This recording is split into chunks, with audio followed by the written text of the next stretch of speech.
لم يزل عالما قديرا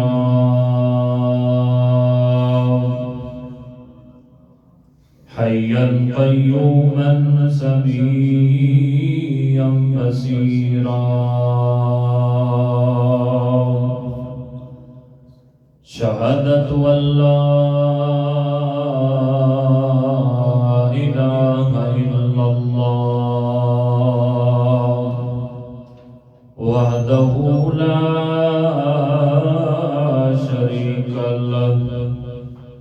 لا شريك له خلقا وملكا وعبيدا ثم نشهد أن سيدنا وسندنا ودليلنا ومحبوبنا ومرشدنا شاهدا مبشرا نذيرا داعيا إلى الله بإذنه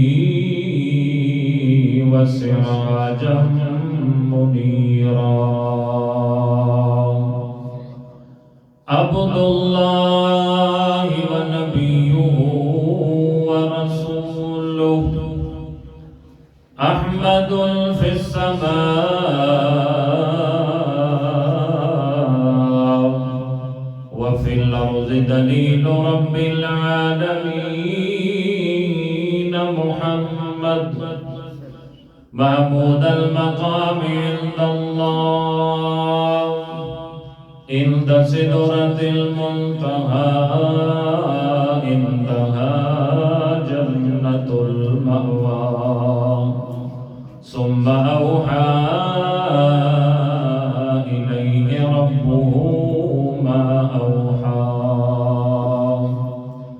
أما بعد فأعوذ بالله من الشيطان الرجيم بسم الله الرحمن الرحيم والذين جاهدوا فينا لنهدينهم سبلنا وإن الله لمع المحسنين سبحان ربك رب العزة عما يصفون وسلام على المرسلين والحمد لله رب العالمين اللهم صل على محمد وعلى آل محمد كما صليت على إبراهيم وعلى آل إبراهيم إنك حميد مجيد اللهم بارك على محمد وعلى آل محمد كما باركت على إبراهيم وعلى آل إبراهيم إنك حميد مجيد سبحانك لا علم لنا إلا ما علمتنا إنك أنت العليم الحكيم رب اشرح لي صدري ويسر لي أمري واحلل عقدة من لساني يفقه قولي رب زدني علما رب زدني علما رب زدني علما محترم المقام واجب الاحترام بزرگو عزیز ساتھیو اللہ جل جلالہ عم نوالہ عز برہانہ اعلی شانہ نے لا تعداد بے شمار احسانات رب العالمین نے ہم پر فرمائے ہیں ہم ان انعامات کا کما حق شکریہ ادا نہیں کر سکتے اللہ کریم نے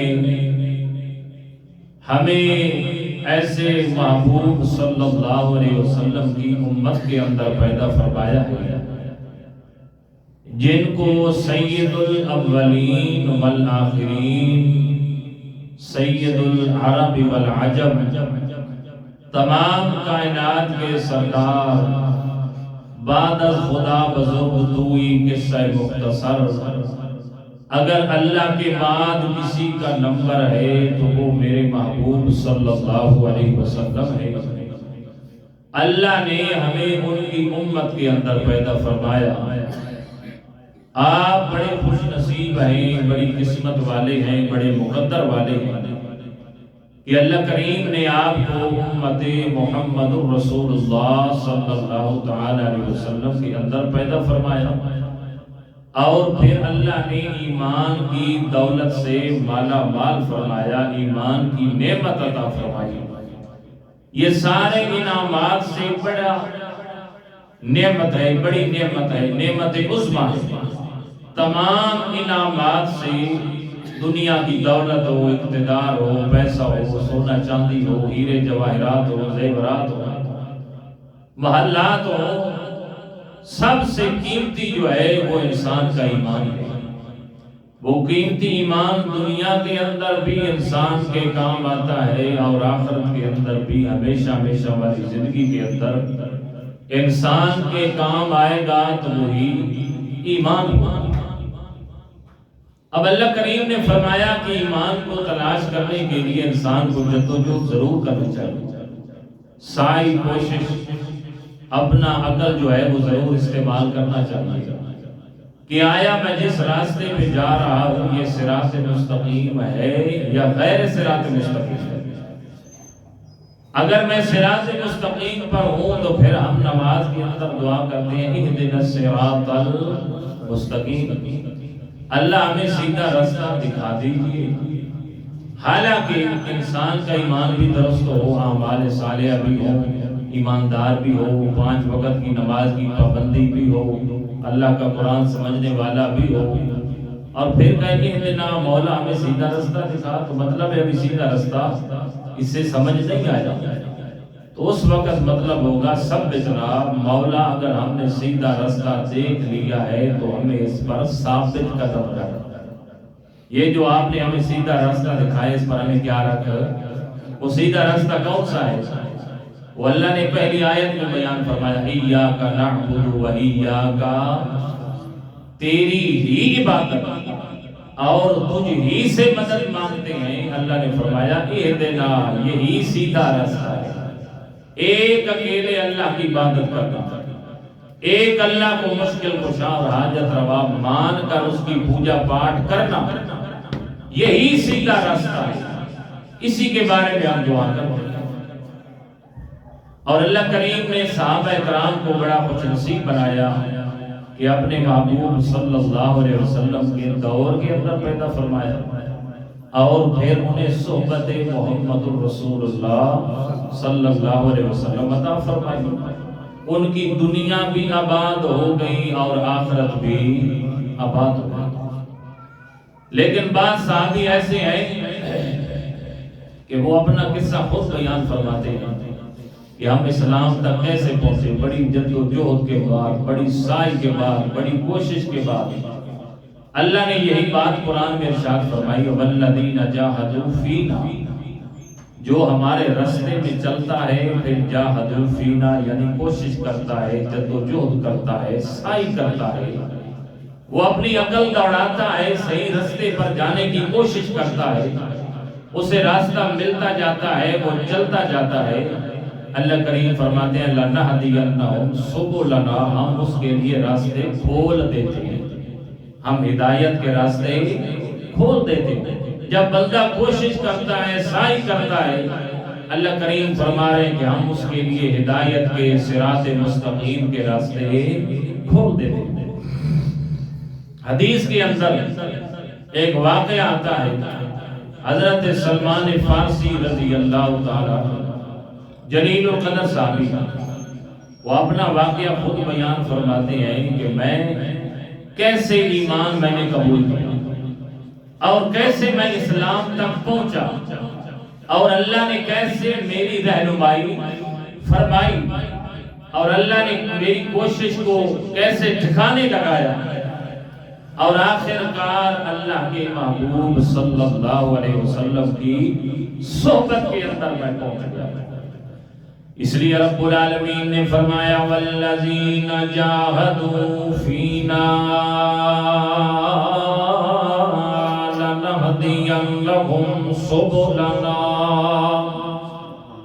جو بندہ کوشش کرتا ہے سعی کرتا ہے، اللہ رب العالمین نے فرمایا لنہدینہم سبلنا، ہم اس کے لیے ہدایت کے راستے کھول دیتے ہیں، اسے صراط مستقیم عطا فرما دیتے ہیں، اسے سیدھا راستہ دکھا دیتے ہیں۔ حضرت سلمان فارسی رضی اللہ تعالیٰ عنہ اسلام لانے کے بعد اپنا خود واقعہ بیان فرما رہے ہیں کہ میں فارس کا رہنے والا، ایک گاؤں کا رہنے والا، اور میں کوئی غریب آدمی نہیں، بڑے لین لاڈ کا بیٹا تھا، مالی حالت ہماری بڑی مضبوط تھی، ہمارے والد صاحب جو تھے ان کا اپنا آتش گدا تھا، یعنی میں نے جب آنکھ کھولی تو میرے ارد گرد جو مذہب تھا وہ مجوسی مذہب تھا، مجھے مجوسیت سے پیار ہو گیا، جو آگ کی پوجا پاٹ کرنے والے ہیں۔ حضرت سلمان فرماتے ہیں پھر میں بڑا ہو گیا، ابا جان نے وہ جو عبادت خانہ تھا وہ میرے ماتحت کر دیا، میں اس کے اندر عبادت کیا کرتا تھا، مگر ایک دن میں اپنے گاؤں سے باہر نکلا، ایک آبادی کے اندر پہنچا، وہاں پہ مجھے عیسائیوں کا گرجا گھر نظر آیا، میں اندر گیا، وہ نماز اپنے طریقے سے ادا کر رہے ہیں، مجھے اپنی عبادت والے طریقے سے وہ طریقہ مجھے زیادہ پسند آیا، میں نے اپنے ابا جان سے ذکر کیا، ابا جان میں تو عیسائی ہونا چاہتا ہوں، میں تو اس مذہب کے اندر جانا چاہتا ہوں، مگر ابا جان نے فرمایا بیٹا جو باپ دادا والا دین ہوتا ہے وہی دین سب سے اچھا ہوا کرتا ہے۔ آج ہمیں بھی یہی بات بتلائی جاتی ہے کہ ہمارے باپ دادا کا دین کدھر گیا۔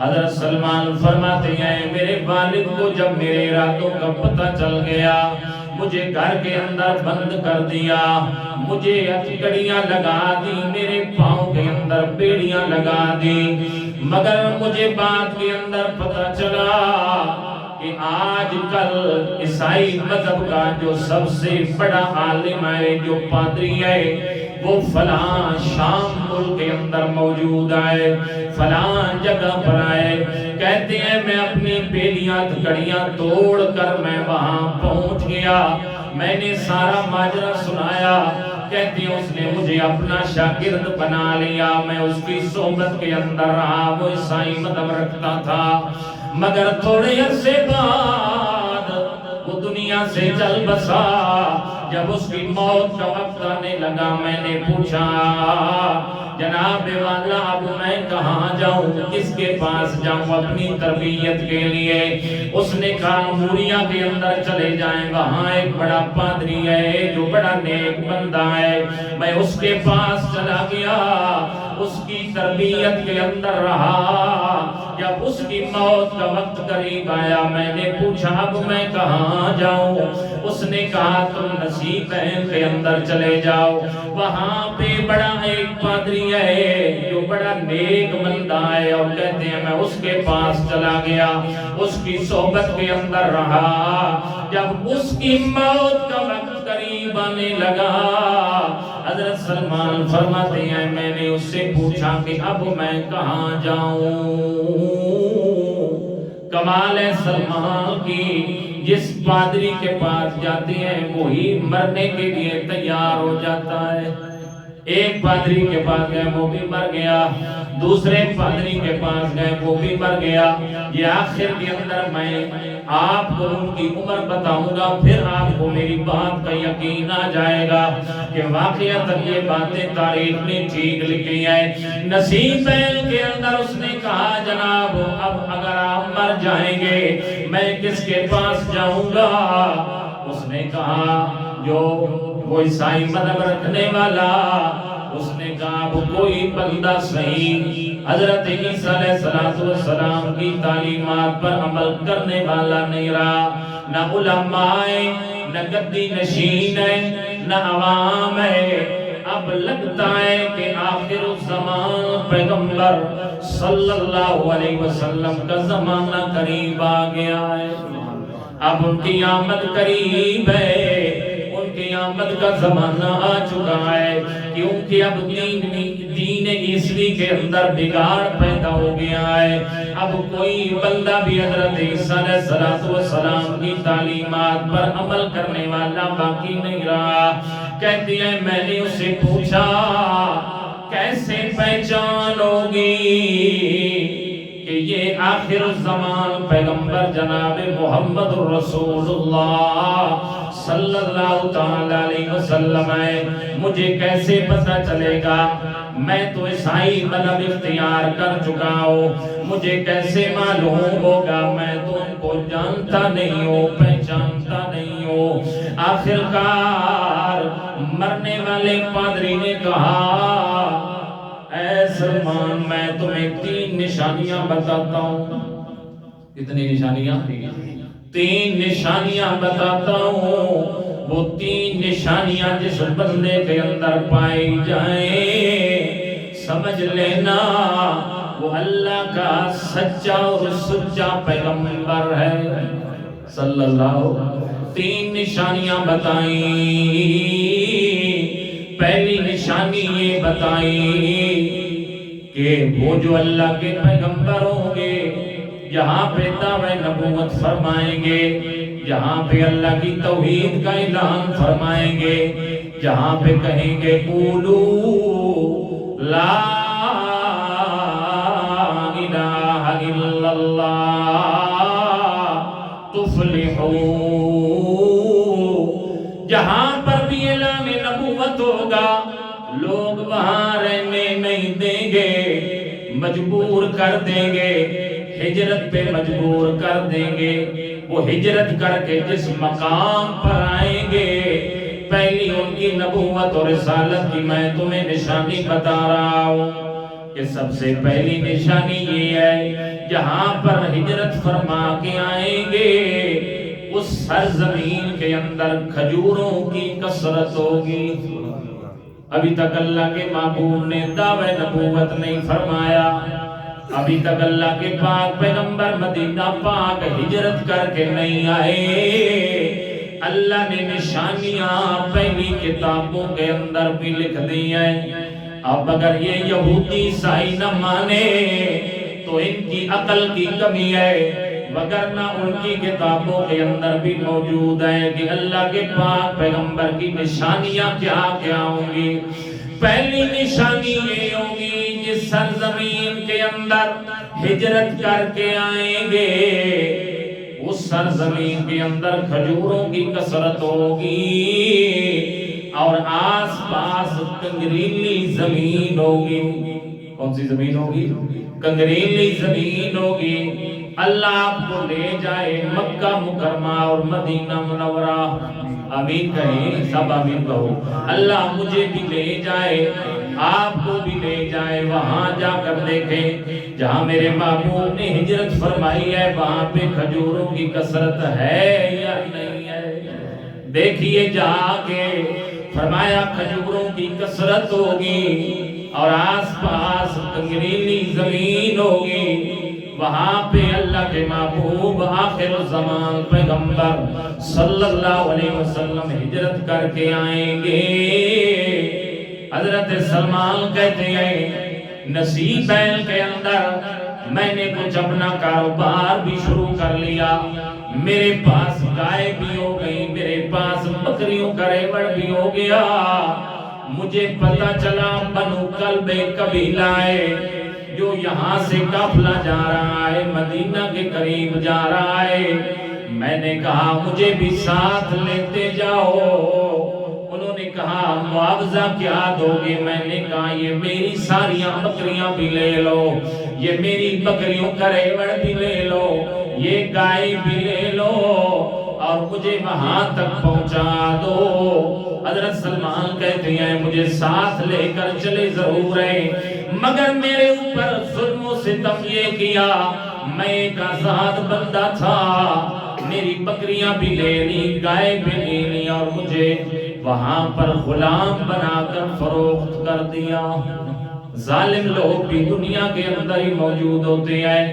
کہتے ہیں کہ میں حیران ہو گیا، میں نے معاوضہ بھی دیا، میں نے بکریاں اور گائیں بھی دی، مگر ظالموں نے پھر مجھے غلام بنا کر فروخت کر دیا۔ حضرت سلمان کہتے ہیں کہ میں کئی غلام کئی آقا کے پاس بکتا بکاتا، حتیٰ کہ بنو قریظہ یہودیوں کا ایک قبیلہ ہے، اس کے بندے نے مجھے خرید لیا، بنو قریظہ خاندان کا بندہ، اور وہ مجھے لے کر مدینہ منورہ پہنچا۔ کہاں پہنچا؟ مدینہ منورہ پہنچ جاتا ہے۔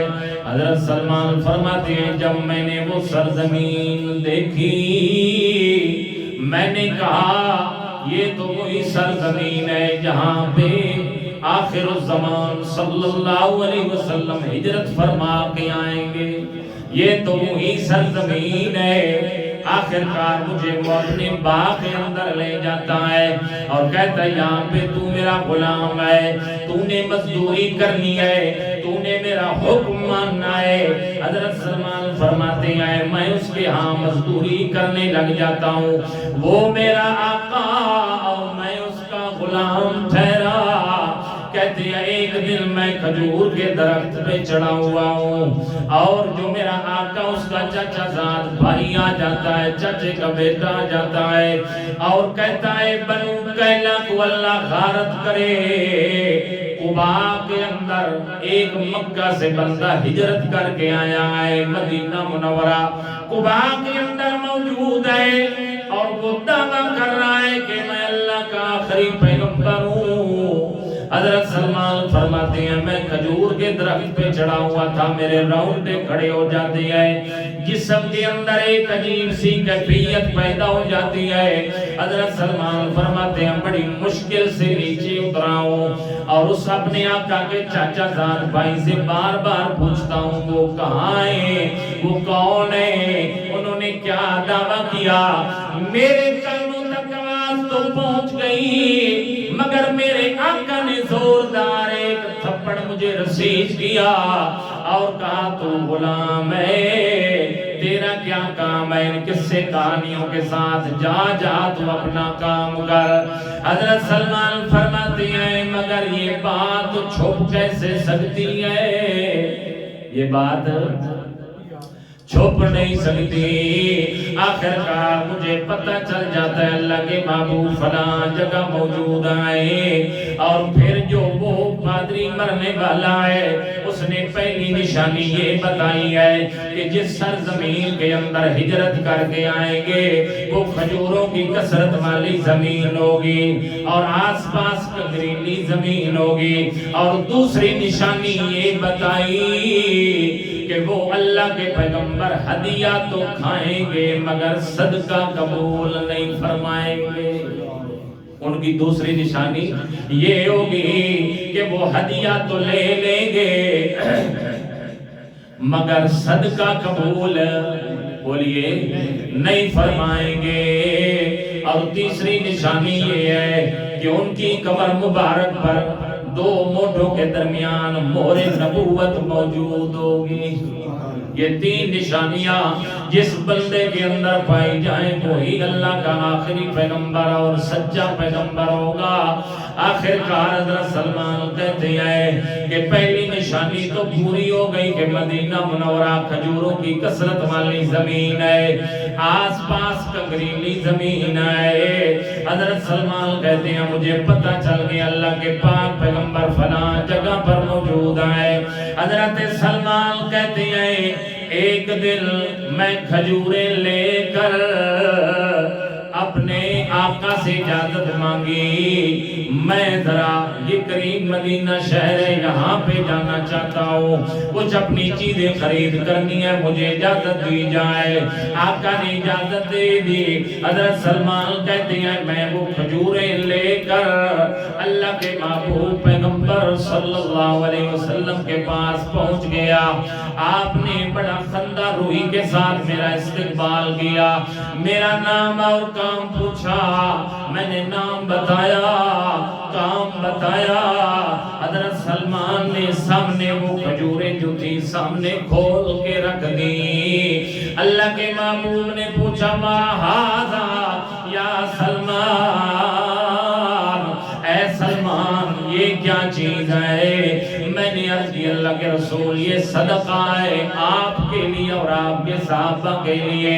آپ نے فرمایا انا لا ناکل صدقہ، میں محمد صدقہ نہیں کھاتا، میں محمد صدقہ نہیں کھاتا۔ حضرت سلمان کہتے ہیں دوسری نشانی بھی پوری ہونے لگی ہے کہ انہوں نے کہا تھا کہ وہ صدقہ نہیں کھائیں گے، ہدیہ کھائیں گے۔ حضرت سلمان فرماتے ہیں میں واپس چلا آیا، کچھ دن بعد پھر میں نے آقا سے اجازت لی، کھجوریں لی اور آ کے پہنچ گیا اللہ کے محبوب کے پاس۔ میں نے سامنے کھجوریں رکھ دی، میرے محبوب نے پوچھا سلمان یہ کیا ہے؟ میں نے فرمایا تحفہ ہے، ہدیہ ہے۔ اللہ کے محبوب نے فرمایا یہ تھیلا کھول دو، کھجوریں بچھا دو، آ جاؤ میرے ساتھ اکرام تم بھی کھا لو۔ اللہ کے محبوب نے بھی نوش فرمائی۔ حضرت سلمان کہتے ہیں میں نے بھی نوش فرمائی۔ دوسری نشانی بھی پوری ہو گئی کہ صدقہ نہیں کھائیں گے، ہدیہ کھائیں گے۔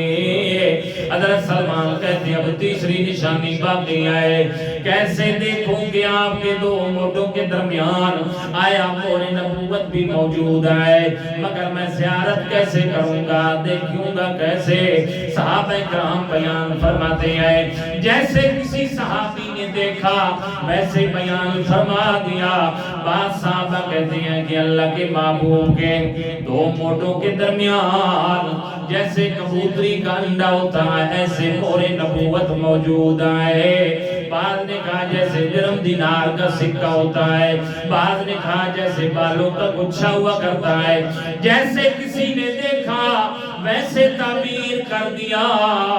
اللہ کے پاک پیغمبر بقیہ غرقد کے اندر ایک دن موجود ہے، قبرستان کا نام ہے۔ اللہ کے پاک پیغمبر جنازہ پڑھانے کے لیے آئے ہیں، کسی مسلمان کا جنازہ ہے۔ حضرت سلمان کہتے ہیں میں بھی وہاں آ پہنچا اور میں نے دیکھا کہ اللہ کے محبوب صلی اللہ علیہ وسلم کے وجود مبارک پر قمیض موجود، آپ نے چادر اوڑھی ہوئی ہے، قمیض موجود نہیں۔ اللہ کے پاک پیغمبر ایک مقام پہ تشریف فرمائے بیٹھے ہوئے ہیں اور میں بار بار پیچھے ادھر جاتا ہوں، کبھی دائیں جاتا ہوں، کبھی بائیں جاتا ہوں۔ میرے محبوب نے جب یہ منظر محسوس کیا کہ کوئی بندہ ہے جو بار بار کبھی دائیں جاتا ہے کبھی بائیں جاتا ہے، آخر کار ماجرا کیا ہے؟ اللہ کے محبوب کو سمجھ آ گئی۔ میرے محبوب نے اپنے کندھوں سے چادر ہٹا دی۔ حضرت سلمان کہتے ہیں مجھے مور نبوت نظر آئی، میں دوڑ کے آیا، میں نے بوسہ لیا، بار بار مور نبوت کو چوما۔ اللہ کے محبوب نے فرمایا کون ہے بھائی، سامنے آ جا۔ حضرت سلمان سامنے آ جاتے ہیں۔ اللہ کے پاک پیغمبر نے فرمایا کیا دیکھ رہے ہو؟ آج کی اللہ کے رسول ایک نشانی باقی رہ گئی تھی مور نبوت والی، وہ بھی پوری ہو گئی ہے، اب میں مسلمان ہونا چاہتا ہوں۔ اللہ کے پاک پیغمبر نے کہا پڑھو اشہد اللہ الہ واشهد ان محمدا عبدہ ورسولہ۔ اللہ نے فرمایا والذین جاہدوا فینا لنہدینہم سبلنا۔ جو بندہ کوشش کرتا ہے، جدوجہد کرتا ہے، جو بندہ سعی کرتا ہے میرے راستے کے اندر، اللہ کا قرآن فرما رہا ہے لنہدینہم سبلنا۔ اللہ کریم فرما رہے ہیں ہم اس کے لیے راستے کھول دیا کرتے ہیں، ہم صراط مستقیم کے راستے کھول دیا کرتے ہیں۔ دیکھو حضرت سلمان فارسی رضی اللہ تعالیٰ عنہ فارس سے چلے گئے اور چلتے چلتے آخرکار میرے محبوب صلی اللہ علیہ وسلم کی نبوت اور رسالت مل جاتی ہے۔ حضرت سلمان آیا تو کرتے ہیں مگر غلامی کی زنجیر اور غلامی والا توق گلے کے اندر موجود ہے۔ اللہ کے پاک پیغمبر فرماتے ہیں سلمان یار تو اپنے آقا سے مکاتبت کر لے۔ کیا کر لے؟ مکاتبت کر لے۔ پہلے غلام ہوا کرتے تھے اور آقا ہوا کرتا تھا۔ مکاتبت کا معنی ہوتا ہے کہ غلام آقا کو کہے آقا میں کچھ آپ کو دیتا ہوں، آپ مجھے آزاد کر دیں، میں آپ کو مال دیتا ہوں، میں آپ کو دولت دیتا ہوں، جو کچھ آپ مانگتے ہیں میں دینے کے لیے تیار ہوں، مگر غلامی والا توق میرے گلے سے نکال لیجئے۔ اسے عربی زبان کے اندر مکاتبت کہتے ہیں۔ اللہ کے محبوب نے فرمایا سلمان تو اپنے آقا سے مکاتبت کر لے، یعنی کچھ لے دے کے جان چھڑا لے۔ حضرت سلمان اپنے آقا سے کہتے ہیں آقا مجھے آزاد کر دیجئے اور مجھ سے کچھ مال لے لیجئے۔ آقا بھی بڑا ظالم تھا نعوذ باللہ، کہنے لگا میں مکاتبت تو کرتا ہوں مگر میں اتنا سونا لوں گا، اتنا سونا لوں گا، کچھ مسکال یا کچھ اس نے وزن بتایا، اتنا سونا لوں گا اور 300 کھجور کے درخت تو میری زمین کے اندر لگائے گا، پھر وہ درخت آبیاری کرے گا، محنت کرے گا، وہ درخت اپنے پھل کو آ جائیں گے، پھر میں تمہیں آزاد کر دوں گا۔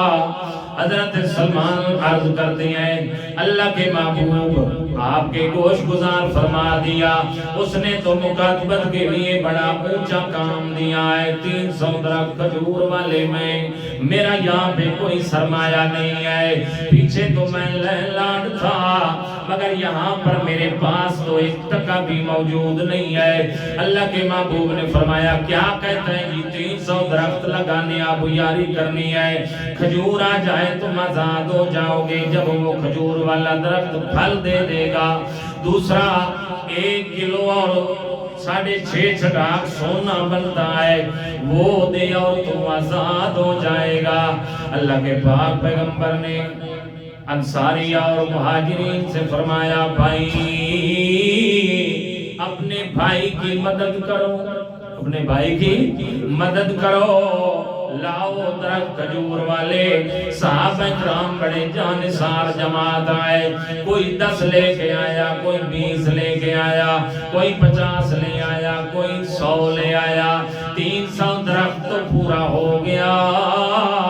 اللہ کے محبوب نے فرمایا سلمان عرض کیجیے یا رسول اللہ جا تو گڑے بنا، جگہ بنا زمین کے اندر، مگر درخت نہیں لگانے، درخت خود محمد الرسول اللہ لگائیں گے صلی اللہ۔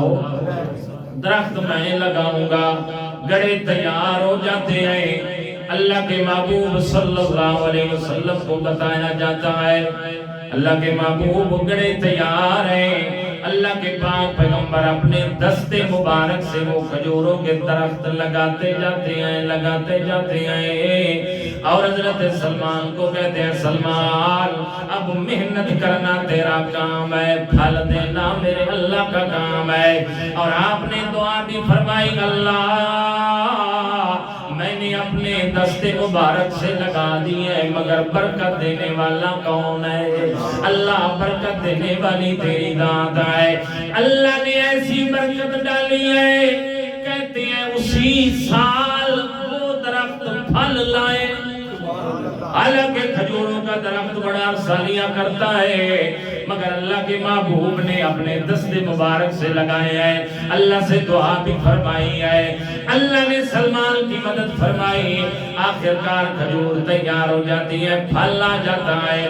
حضرت سلمان فرماتے ہیں عرض کرتے اللہ کے محبوب درختوں کی طرف سے تو میں مطمئن ہو گیا مگر اتنا سونا کہاں سے آئے گا، کون دے گا، کہاں سے آئے گا؟ ایک دن کسی معدن سے ایک انڈے کے برابر سونا آ جاتا ہے، اللہ کے پاک پیغمبر کے پاس ہدیۃً کوئی بندہ دے دیتا ہے۔ آپ نے فرمایا این الغلام الفارسی، وہ فارسی غلام کہاں ہے؟ سلمان کہاں ہے؟ عرض کی اللہ کے محبوب میں موجود ہوں۔ آپ نے فرمایا لے جائیں یہ سونے کا انڈا اور اپنے آقا کو بیت اللہ لے۔ عرض کی اللہ کے رسول وہ تو بڑا زیادہ وزن ہے، یہ تو چھوٹا انڈا ہے۔ اللہ کے محبوب نے فرمایا عجب نہیں کہ میرا اللہ مدد فرمائے گا، اس بات میں کوئی شک نہیں ہے کیونکہ ان اللہ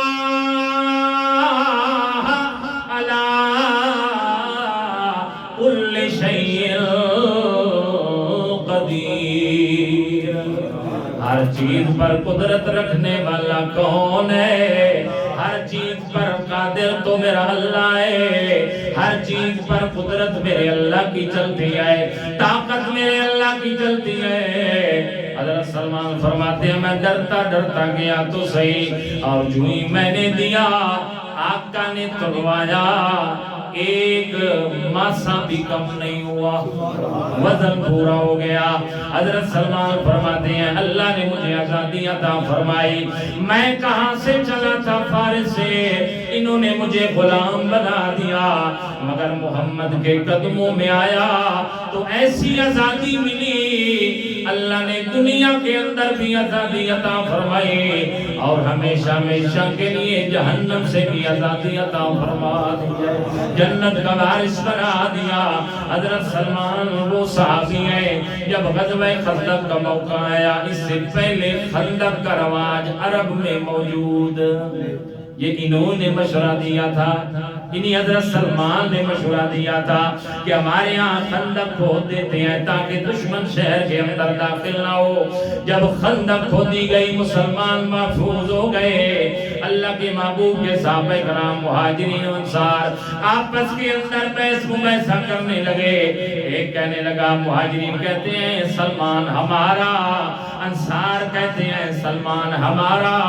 جب اللہ کے محبوب کے کانوں میں آواز پڑتی ہے آپ نے فرمایا سلمان منا من اہل البیت، سلمان تو میرے گھر کا فرد ہے، نہ مہاجرین کا ہے نہ انصار کا ہے۔ کائنات والو اگر دنیا کے اندر بھی عزت چاہتے ہو، آخرت کے اندر بھی عزت چاہتے ہو تو آ جاؤ دامن محمد الرسول اللہ صلی اللہ علیہ وسلم سے وابستہ ہو جاؤ، تمہیں دنیا کے اندر بھی اللہ عزت عطا فرمائے گا، آخرت کے اندر بھی اللہ تمہیں عزت عطا فرمائے گا۔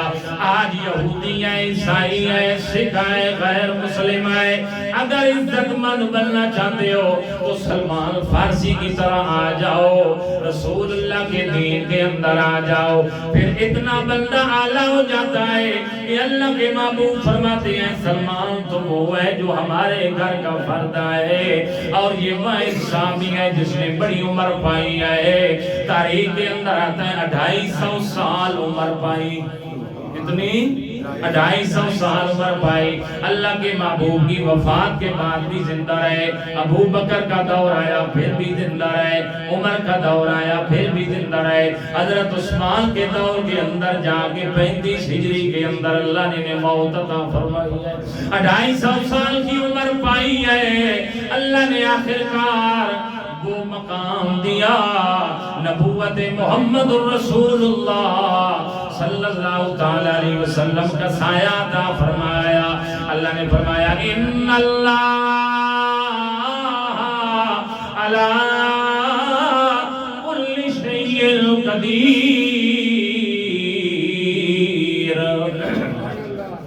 میرے محبوب اللہ وہ ہے جو ہر چیز پر قادر ہے اور قدرت رکھنے والا ہے. جو معجزہ ہوتا ہے اس کے اندر ہاتھ پیغمبر کا ہوتا ہے، مگر اختیار کس کا ہوتا ہے؟ میرے اللہ کا اختیار ہوتا ہے. ہر چیز پر قدرت میرے اللہ کی ہوتی ہے، معجزے کے اندر اختیار میرے اللہ کا ہوتا ہے. یہ تو جو حضرت سلمان کا باغ لگایا اسی سال پھل لے کے آیا. ایک یہودی شرارتی ایک اور واقعہ لکھا ہے. وہ شرارت سوچی ہے اسے، آ جاتا ہے اللہ کے پاک پیغمبر کے پاس. ایک بڑا تھیلا لیا ہوا ہے جس کے اندر کھجور کی گٹھلیاں موجود ہیں، بیج موجود ہے.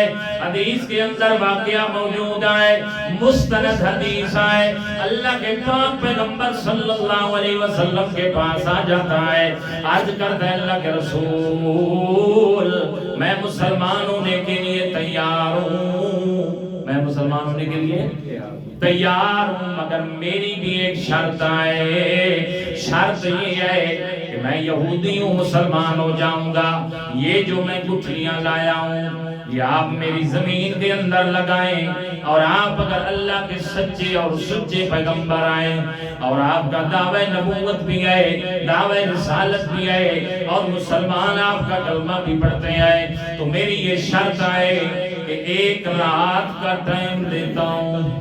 ایک دن اور رات کا، آج کا دن ہو گیا اور رات ہو گئی، اور کل صبح مجھے یہ گٹھلیاں جو ہیں صبح تیار چاہیے، اور درخت بھی لگا ہوا ہو، اس پر پھل بھی لگا ہوا ہو. صحابہ کرام بھی حیران ہے. اللہ کے پاک پیغمبر صلی اللہ علیہ وسلم نے اوپر دیکھا، مولا ہوں تو میں سچا پیغمبر، والذی ارسل رسولہ بالہدی ودین الحق. اللہ نے اپنے محبوب کو جو بھی عطا فرمایا، حق عطا فرمایا. انا ارسلناک بالحق انا انزلنا الیک الکتاب بالحق. رسالت دی تو حق، نبوت دی تو حق، کتاب دی تو حق. اللہ نے فرمایا لہو دعوت الحق. میرا محبوب تیری دعوت بھی حق ہے، تیری نبوت بھی حق ہے، تیری رسالت بھی حق ہے، تیرا پیغام بھی حق ہے، مگر یہ شرطیں لگا رہی ہیں. اللہ نے فرمایا میرا محبوب گھبرانے کی ضرورت نہیں، ان اللہ علی کل شیء قدیر. میں ہر چیز پہ قادر ہوں. ایک بندے کا مسلمان ہو جانا 1000 کافروں سے بہتر ہوتا ہے. 1000 کافروں کے مارنے سے بہتر ہے ایک بندہ مسلمان ہو جائے. آخرکار اللہ کے محبوب نے اللہ کی اجازت سے فرمایا ٹھیک ہے بھائی، کہاں زمین ہے، کہاں لگانی ہے. اب جناب اللہ کے پاک پیغمبر جاتے ہیں، دوپہر کا وقت ہے، آپ نے وہ گٹھلیاں لگا دی ہیں ساری زمین کے اندر. اب یہودی کے دل کے اندر یہ ہے کہ یہ کبھی ہو، بولو ہو تو واقعی نہیں سکتا. یہ تو اللہ کی طرف سے طاقت ہوگی تو ہوگا، مگر نہ ہو تو نہیں سکتا. اب اس کے دل میں بار بار خیال آ رہا ہے یہ تو ہو نہیں سکتا، کبھی یہ درخت لگ نہیں سکتے، کبھی کھجوریں ایک رات کے اندر، بلے بلے یہ کیسے ہو سکتا ہے. پھر آخرکار جب شام کا سورج ڈھلنے لگتا ہے وسوسہ زیادہ ہو جاتا ہے، کہتا ہے کہیں ہو ہی نہ جائے، اب کروں تو کیا کروں. وہاں سے نکلتا ہے گھر سے، زمین ہے اپنی اس کو پتہ ہے جہاں جہاں گٹھلیاں لگائیں اندھیرا بھی پڑ رہا ہے، اپنا وسوسہ پورا کرنے کے لیے جلدی جلدی گٹھلیاں بھی نکال لیتا ہے، کہتا ہے بیج بھی نکال لیتا ہوں، پھر تو میرا بالکل پکا یقین ہو جائے گا کہ ہو ہی نہیں سکتا ہے۔ ساری گٹھلیاں نکال لی، وہ تھیلا بھرا اور گھر کے اندر آرام سے جا کے سو جاتا ہے۔ صبح ہوتی ہے، نماز ہو جاتی ہے، سورج نکل آتا ہے، اللہ کے پاک پیغمبر فرماتے ہیں او یہودی کو بلایا جائے جس نے میرے ساتھ شرط لگائی تھی کہ میں مسلمان ہو جاؤں گا اگر یہ کام ہو جائے، اسے بلایا جائے۔ جب بلایا گیا، اللہ کے پاک پیغمبر بھی ساتھ ہیں، اپنی زمین کے اندر آتا ہے، حیران ہو جاتا ہے، درخت لگے ہوئے ہیں، پھل کچھ لٹکے ہوئے ہیں، لٹکے ہوئے ہیں، درخت موجود ہیں، پھل بھی لگے ہوئے ہیں، کمال ہو گیا۔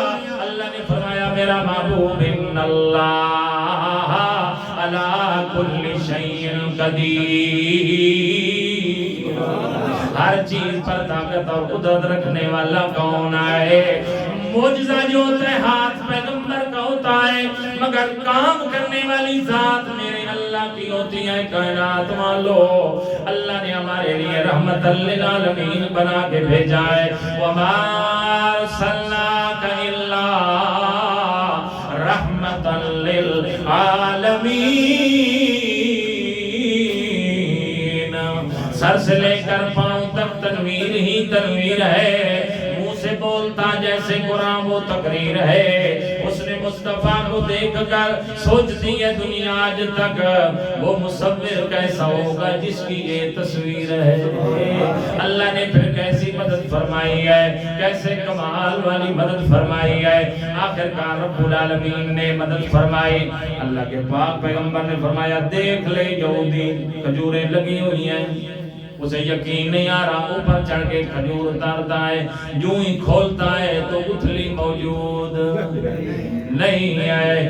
عرض کی اللہ کے رسول یہ دیکھیے گٹھلی تو موجود نہیں ہے۔ میرے محبوب نے فرمایا کل شام کو تو نے ساری نکال جو لی تھی، شام کے وقت آیا تھا نا تھیلا بھر کے لے گیا، ہاں تو گٹھلی کہاں سے ہوگی؟ اللہ اللہ، بغیر گٹھلی کے کھجور موجود ہے۔ اور کائنات والوں وہ کھجور آج بھی میرے محبوب کی نبوت اور رسالت کی گواہیاں دے رہی ہیں۔ حاجی لوگ آتے ہیں، ایک جگہ میں نے بیان کیا اسی طرح، تو اس بندے کے پاس 3-4 موجود تھی، وہ لے آیا، حقیقت میں لے آیا، صبح فجر کی نماز میں نے پڑھائی وہ لے آیا۔ ایک اور قاری صاحب دیکھتے ہیں، ایک مجھے اس نے کہا قاری صاحب نے یہ واقعہ بیان کیا، یہ وہ کھجور ہے، اس میں گٹھلی موجود آج بھی نہیں۔ آگے چلتے ہیں، فرمایا اللہ کے رسول گٹھلی تو موجود نہیں ہے۔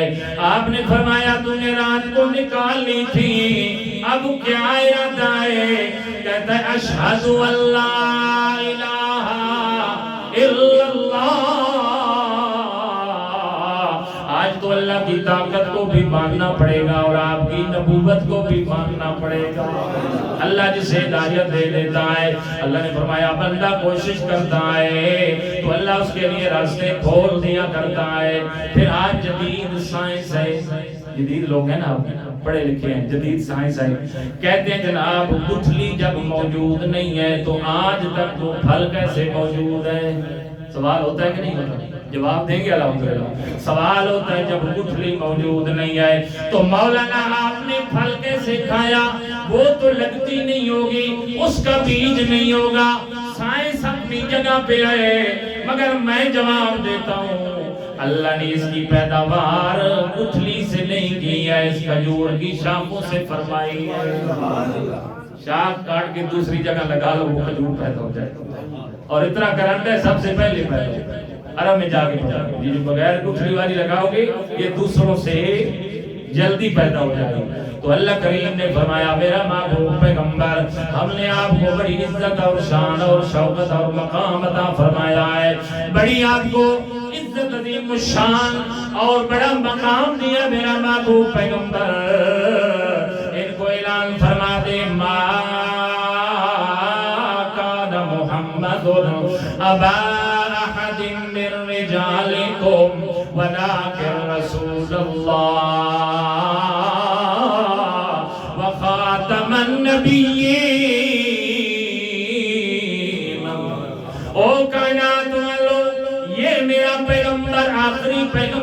آئے، ختم نبوت آئے، آخر الزمان پیغمبر ہے، اس کے بعد اللہ نے نبوت کو بھی تالا لگا دیا، رسالت کو بھی تالا لگا دیا، کوئی نئی کتاب نہیں آئے گی، نئی شریعت نہیں آئے گی، نیا کوئی حکم نازل نہیں ہوگا۔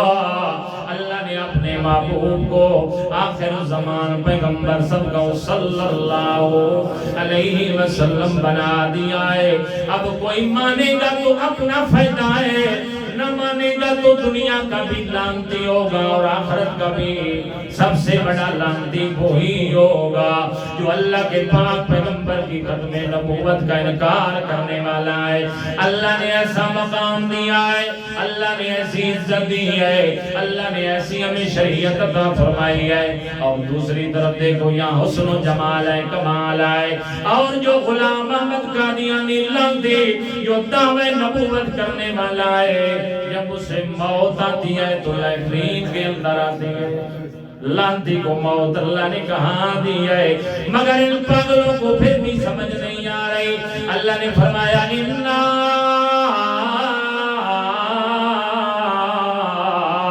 أَرْسَلْنَاكَ بِالْحَقِّ، اے میرے محبوب پیغمبر، ہم نے آپ کو نبوت دی ہے تو حق والی دی ہے، رسالت دی ہے تو حق والی دی ہے۔ ایک دفعہ مناظرہ ہو رہا تھا سید عطا اللہ شاہ بخاری سب کو رحمت اللہ علیہ، غلام احمد قادیانی کا اسی ختم نبوت کے مسئلے پر کیا تھا، مناظرہ تھا۔ تو غلام احمد کو سید صاحب نے فرمایا کہ بھائی تیرا نام تو غلام احمد ہے، تو کہتا ہے میں نعوذ باللہ دعوی نبوت کرتا ہے۔ کہنے لگا میرے ساتھ غلام ویسے ہی لگا ہوا ہے، میرے ساتھ غلام ہو، اصل میرا نام احمد ہے، جیسے مبشرم برسولی یاتی من بعد اسمہ احمد، میرا نام احمد ہے، میرے ساتھ غلام ویسے ہی لگا ہوا ہے۔ تو سید نے جواب دیا کہ میرا ساتھ بھی عطا ویسے لگا ہوا ہے۔ ان کا نام کیا تھا؟ عطا اللہ۔ انہوں نے کہا میرے ساتھ عطا، میں تو اللہ ہوں، میں رسول نبی بنایا نہیں تو بڑھیا کتنی۔ جیسے اس نے کہا میرا نام غلام احمد ہے، تو اس نے کہا نہیں غلام ویسے لگا ہوا ہے۔ سید عطا اللہ شاہ بخاری نے فرمایا میرا نام تو عطا اللہ ہے لیکن عطا میرے ساتھ ویسے لگا ہوا ہے۔ ایک الزامی جواب دیا نا، تو معلوم ہوا کہ یہ اللہ کا قانون ہے، اللہ کی شریعت ہے، یہ پیغمبر کا فرمان ہے، انا خاتم النبیین لا نبیہ۔ آپ نے فرمایا میرے بعد 30 ایسے دجال جھوٹے پیدا ہوں گے جو دعوی نبوت کریں گے مگر وہ سارے کے سارے کذاب ہوں گے۔ کیوں؟ انا خاتم النبیین لا نبیہ۔ اللہ پاک ہمیں سمجھ دے، عمل کی توفیق دے۔ آخر دعوانا الحمدللہ۔